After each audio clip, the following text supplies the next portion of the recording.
आप देख रहे हैं सिटीजन वॉइस, जहां हर खबर आपकी आवाज बनती है। जी हाँ, मैं उषा और आज हम आपके लिए लाए हैं सबसे ताजा, सबसे सच्ची और सबसे महत्वपूर्ण खबरें सीधे आपके शहर और देश से। तो बने रहिए हमारे साथ, क्योंकि यहाँ हर खबर है आपकी समझ। उत्तर प्रदेश की सियासत में उस वक्त हलचल तेज हो गई जब मऊ के विधायक अब्बास अंसारी ने एक सार्वजनिक कार्यक्रम में केंद्र सरकार और प्रधानमंत्री नरेंद्र मोदी को लेकर तीखी राजनीति टिप्पणी की है। अपने भाषण में उन्होंने कहा है कि अगर किसी मुद्दे पर विरोध की स्थिति बनती रही तो पहला हस्ताक्षर करने की बात करेंगे।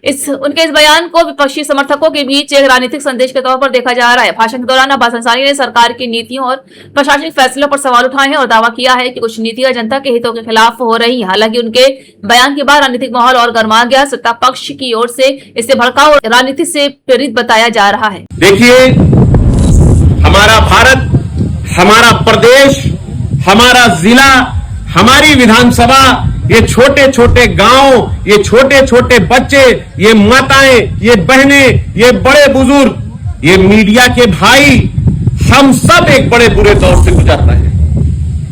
हमारे पूर्वजों ने,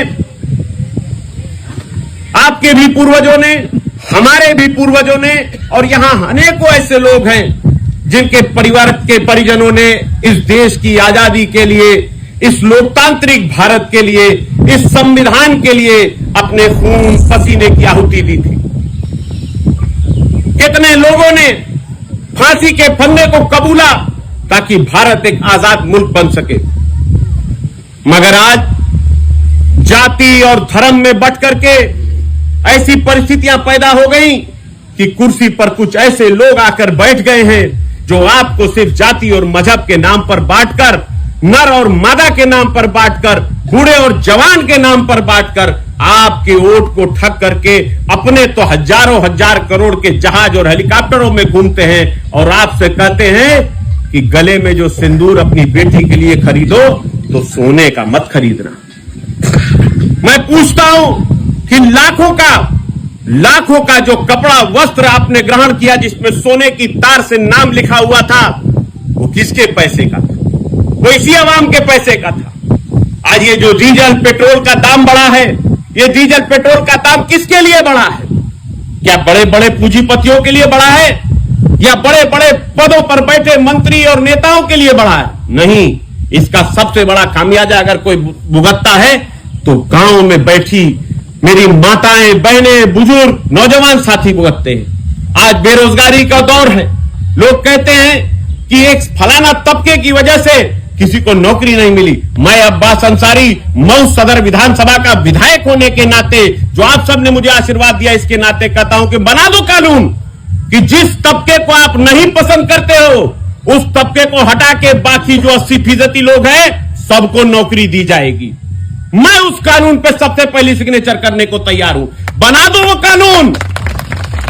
कानून कि जिस तबके को तुम नहीं पसंद करते उसको छोड़ दो, तो बाकी 80% आबादी को ये जो 3 रुपया पैसा तेल और डीजल और पेट्रोल में बढ़ाया है, इसको हम कम रेट में दे देंगे।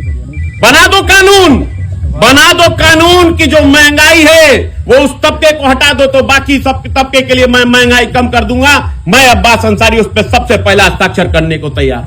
किसको बेवकूफ बना रहे हैं? इस जनता को बेवकूफ बनाया जा सकता है? अरे ये भोली भाली जनता आपके चिकनी चुपड़ी बातों में फंसकर एक बार तो आपके पास आ गई, दूसरी बार जाति और धर्म के मामले में फंसकर आपके पास आ गई। मगर क्या आपको लगता है कि तीसरी बार भी आ जाएगी? आने दीजिए, वो वक्त भी आएगा जब लोकतंत्र का मौसम आएगा और उस लोकतंत्र के मौसम के आने के बाद आप ही के आशीर्वाद से चुना जाएगा। बात सिर्फ इस मऊ की नहीं है, क्योंकि इस मऊ को तो पिछले 30 सालों से आपने अपने आशीर्वाद से सींचा हुआ है, और आशीर्वाद से ऐसा सींचा है कि कोई भी सामंतवादी ताकत इस धरती पर पनप नहीं पाई है और ना कभी पनपने दी जाए। मेरे दोस्तों, मेरे बड़े बुजुर्गों, यहां खड़े मेरे नौजवान साथियों, तुम सबको मेरी ताकत बनना पड़ेगा। मेरी माताएं, आप सबको अपना आशीर्वाद मुझे देना पड़ेगा। मेरे बड़े बुजुर्ग, आप सबको अपने ज्ञान के भंडार से, ज्ञान से मुझे सींचना पड़ेगा। ये लड़ाई बहुत बड़ी है। ये लड़ाई सिर्फ और सिर्फ विकास की नहीं है। ये लड़ाई सिर्फ और सिर्फ सच और झूठ की नहीं है। ये लड़ाई सालों पहले दिलाई हुई उस आजादी को जो आज खतरे में है, उसको वापस पाने की। यहां बैठे हैं मेरे प्यारे प्यारे छोटे बच्चे, कल को जब ये बड़े होंगे, जवान होंगे, ये हमसे सवाल पूछेंगे कि जब इस मुल्क की आजादी को, इस लोकतंत्र को कोई कुचल रहा था, मरोड़ रहा था, अपने पैरों के नीचे मरोड़ते हुए ठहाके लगा रहा था, तो हम लोग क्या कर रहे थे? क्या जवाब देंगे हम? यहां बड़े बुजुर्ग बैठे हैं, आपने तो वो दौर देखा है। वो दौर था, भले मामला वैसा नहीं था, मगर फिर भी कम से कम आपस में शांति तो थी। आज महंगाई कहां पहुंच गई, बेरोजगारी कहां पहुंच गई, बात सिर्फ मंच पर खड़े हो गए तो सिर्फ धर्म की। क्या धर्म के नाम पर विकास हो सकता है? हम बात करते हैं जिन देशों की, ये बगल में पड़ोस देश धर्म के ही नाम पे तो बना था, धर्म के ही नाम पे तो बना था। क्या हाल है? जितने भी आसपास में देश बने हैं, जो भी धर्म के आधार पर देश बने, वो देश कभी विकसित देश नहीं बन पाए। हमारी भारत की यही तो पहचान थी कि ये लोकतांत्रिक देश है। इसमें वसुधैव कुटुंबकम का सोचा जाता है, इसमें सोचा जाता है कि सभी जाति और धर्म के लोग एक साथ, जैसे एक बगीचे में तरह तरह के फूल खिलते हैं, ये सभी फूल एक साथ खिले और एक साथ खूबसूरती पैदा करें, मगर ये सबको एक रंग में ढलना चाहते हैं। आपसे मैं एक प्रश्न पूछता हूं, अगर आप मेरी बात से सहमत हैं और अपना आशीर्वाद और प्यार देंगे तो आप बताइए, क्या एक रंग का सब कुछ होना चाहिए? जवाब दीजिए। मेरी माताएं, आप लोग जवाब दीजिए, आप लोग सबसे ज्यादा जानती हैं। ये बच्चे जो हैं, ये जब बड़े होंगे तो आपसे पूछेंगे, आप बताइए क्या सब कुछ एक रंगा अच्छा लगता है या रंग बिरंगा अच्छा लगता है? तो हम लोग कपड़ों पहने लू जा, तो उनमें लाली लिपस्टिक का कपड़ा तो अलग अलग रंग का ना होला कि ऊपर से नीचे तक एक रंग का पहन ले लू जा। वही तरह नीचे से ऊपर तक जब हर जगह रंग अलग अलग होगा तो जवाबदेही पैदा होगी, और जब जवाबदेही पैदा होगी तभी विकास होगा।